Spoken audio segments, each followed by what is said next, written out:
अब वो हमारी कस्टडी में है। दोनों अपराधियों ने, गिरफ्तार अपराधियों ने खुलासा किया कि 21/4/25 की रात को 8 बजे 3 आतंकवादी बेसरण से लगभग 2 किलोमीटर दूर स्थित परवेज ढोक में आए थे। आतंकवादियों के पास AK-47 और M9 कार्बाइन थी। जो 2 आतंकवादियों ने काली पोशाक पहनी थी और एक ने छद्म वेश किया था।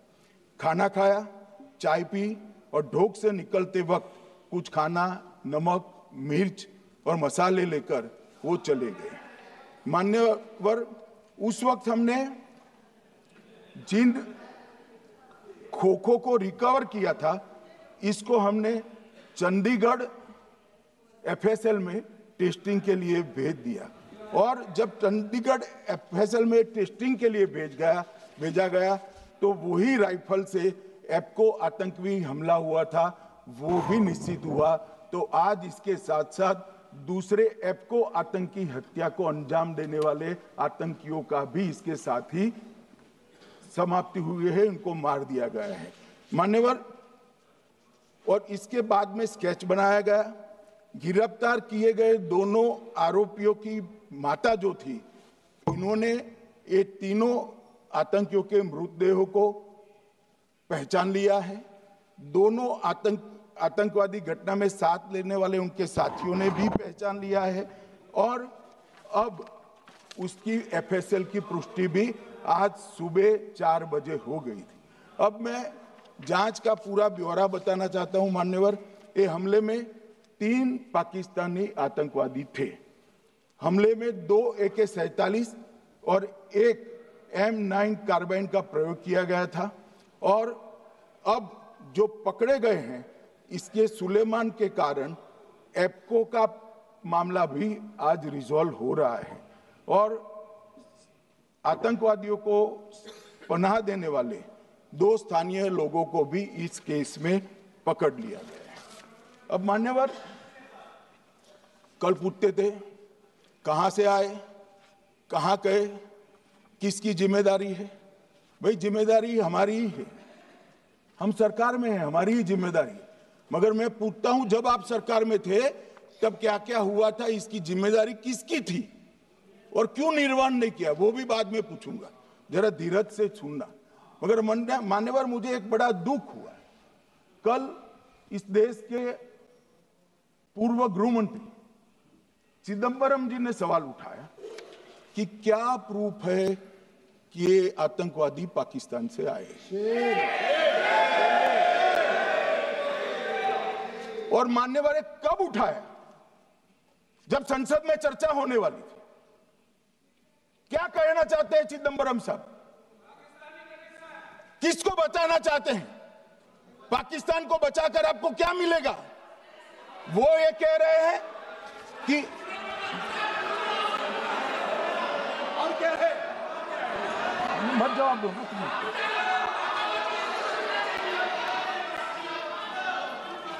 मान्यवर, हमारे पास, मैं आज चिदंबरम साहब को कहना चाहता हूं, मैं आज चिदंबरम साहब को आपके माध्यम से कहना चाहता हूं, हमारे पास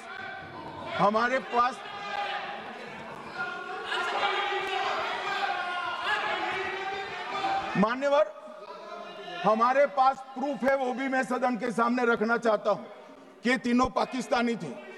3 में से 2 के पाकिस्तान के वोटर नंबर भी आज हमारे पास उपलब्ध है।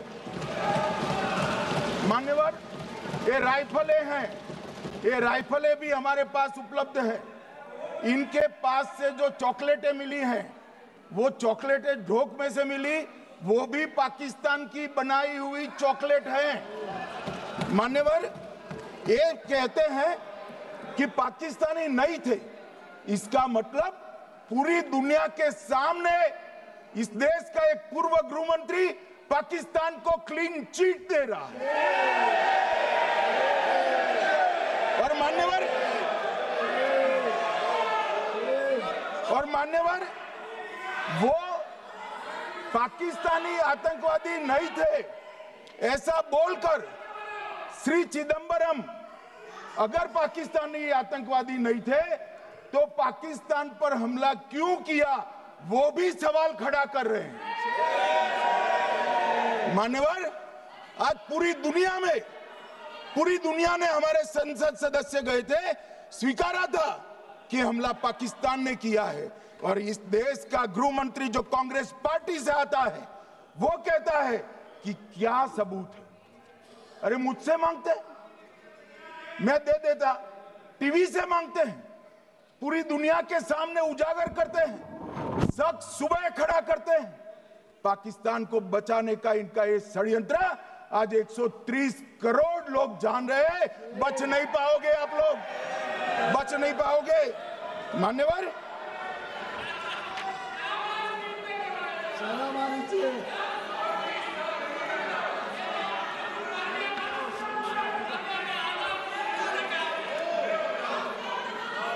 मान्यवर,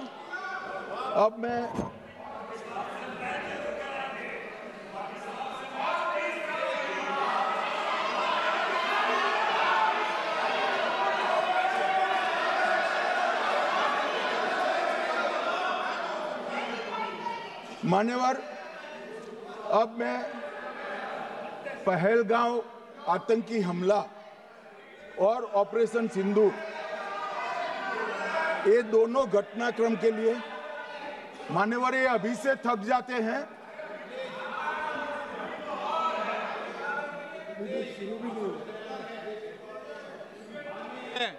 प्लीज बैठिए।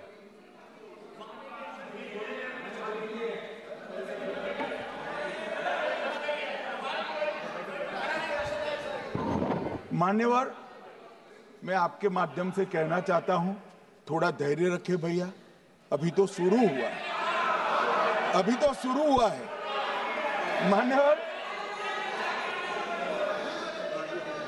मैं पहलगांव आतंकी हमला और ऑपरेशन सिंदूर के बारे में पूरा घटनाक्रम बताना चाहता हूं। कल ढेर सारे सवाल उठाए।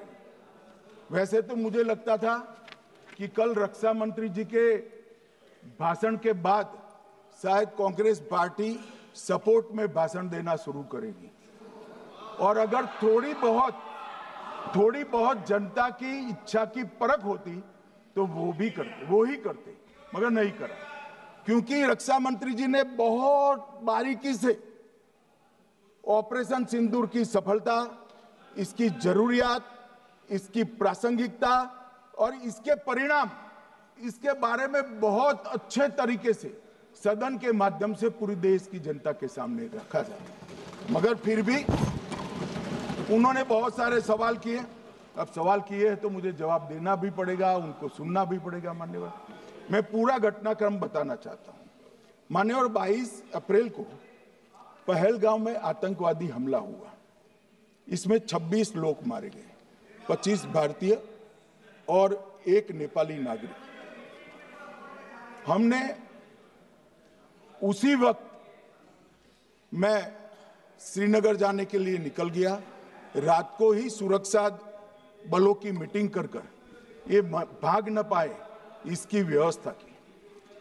माननीय मोदी जी ने 23 और 30 अप्रैल को सीसीएस की मीटिंग चेयर की।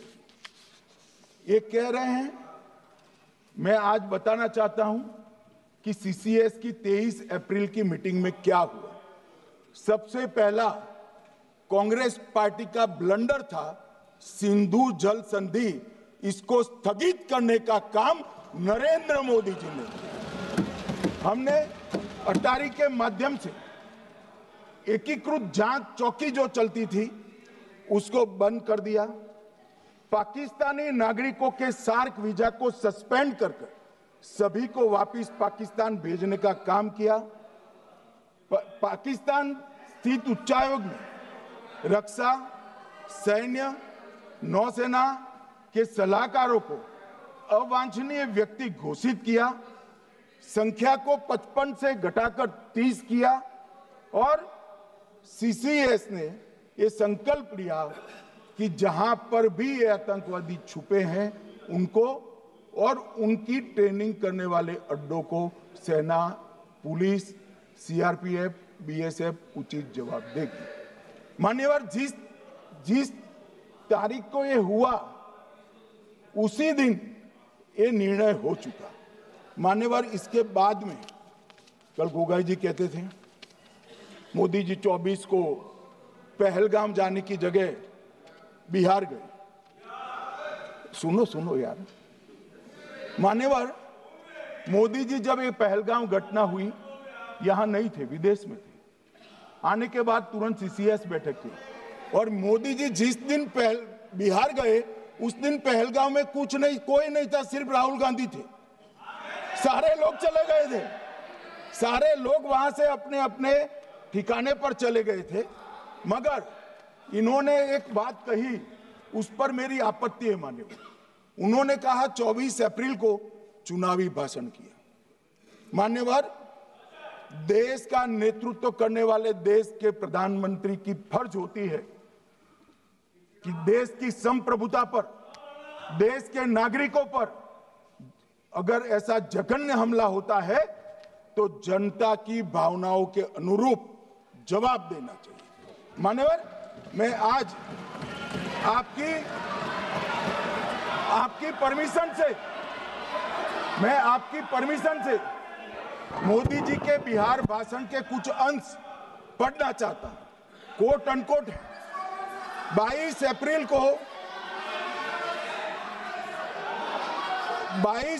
को पहलगाम का यह हमला केवल निहत्थे पर्यटकों पर नहीं बल्कि पूरे भारत की आत्मा पर एक दुस्साहसपूर्ण प्रहार है।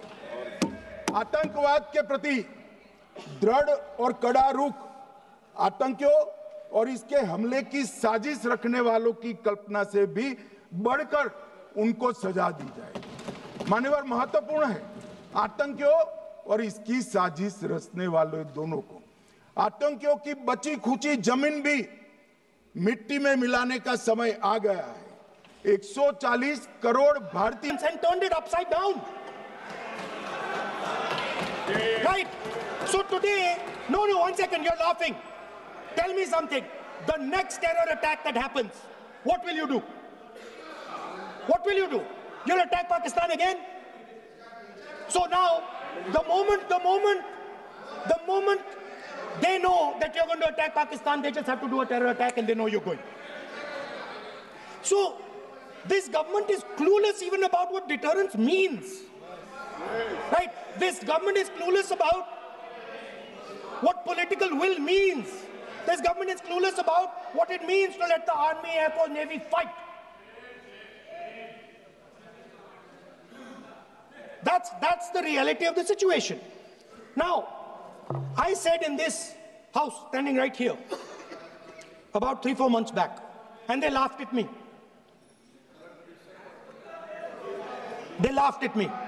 I said that please understand that India's biggest foreign policy challenge has been to keep Pakistan and China separate. And I said here that I am sad to say that you have destroyed the single biggest, most important goal of Indian foreign policy. China and Pakistan are fused like this. Okay? Now let me tell you what that means. Well, let me tell you what that means. It means, sir, अगर आप समझना चाहते हैं मैं समझा दूंगा थोड़ी देर बाद. Please. समझा दूंगा सर. Please, आप समझा दूंगा तो बैठ जाएंगे sir. Don't worry, I am ready to do it.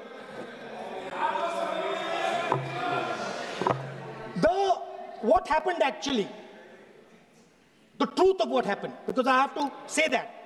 What happened is that the government of India thought they were fighting Pakistan. And when they arrived, they suddenly realized that they were not fighting Pakistan, they were fighting China and Pakistan. Yes. Meaning that the Pakistani army was attached. Pakistani Air Force was attached. to the Chinese Air Force.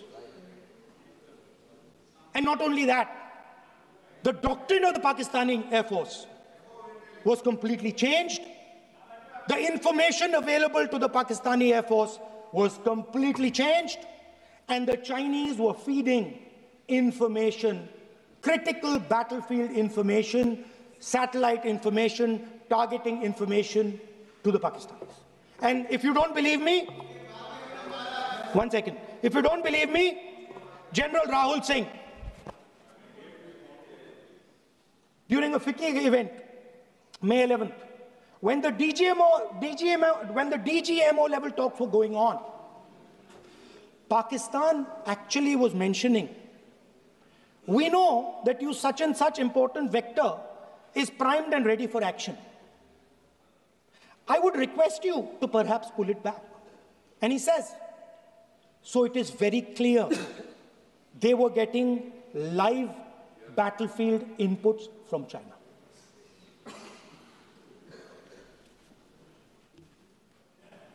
If you had listened to me here, you would not have lost those 5 planes. If you had listened to me and you had said that yes, the Chinese and the Pakistanis are fused,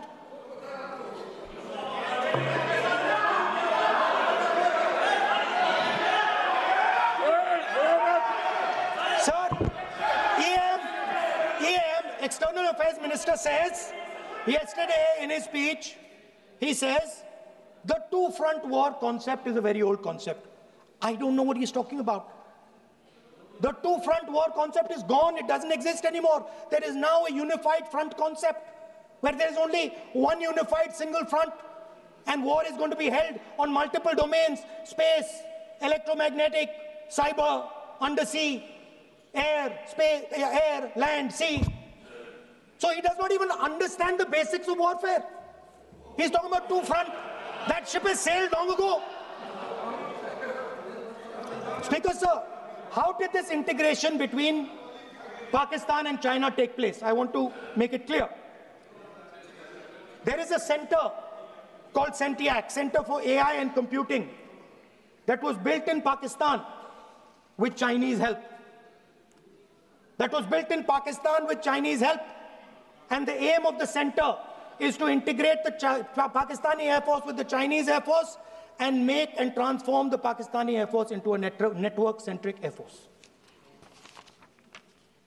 Speaker, sir, as I speak, and since 2021, Pakistani officers, strategic officers, have been embedded in the PLA's Western and Northern Theatre Commands.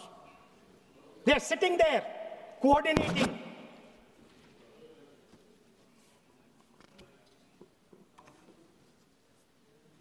So it is important to understand that you did not have political will, that you did not give freedom of maneuver. But there is another problem. And the problem is that we are now facing not just China, not just Pakistan, but China and Pakistan fused as one militarily. Speaker, sir, it is dangerous in this time for the Prime Minister to use the forces to protect his image. It is dangerous for the country. The forces should only be used in national interest. The forces should be used with freedom. If you want them to be used, you want to unleash a tiger, free him. Do not tie his hands behind his back. Do not go to the Pakistanis and say, listen, don't escalate. Then go all the way. Then fight properly and defeat them once and for all. Don't have President Trump tell you that I have stopped the war 29 times. Have the courage to tell him, no, to hell with you. You can't stop any war. We're going to fight.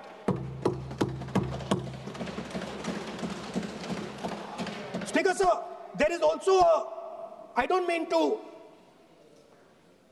keep mentioning External Affairs Minister, but it comes up because he's central to this discussion. I want to finish by telling you about something he said that shows the complete bankruptcy of the foreign policy of this government.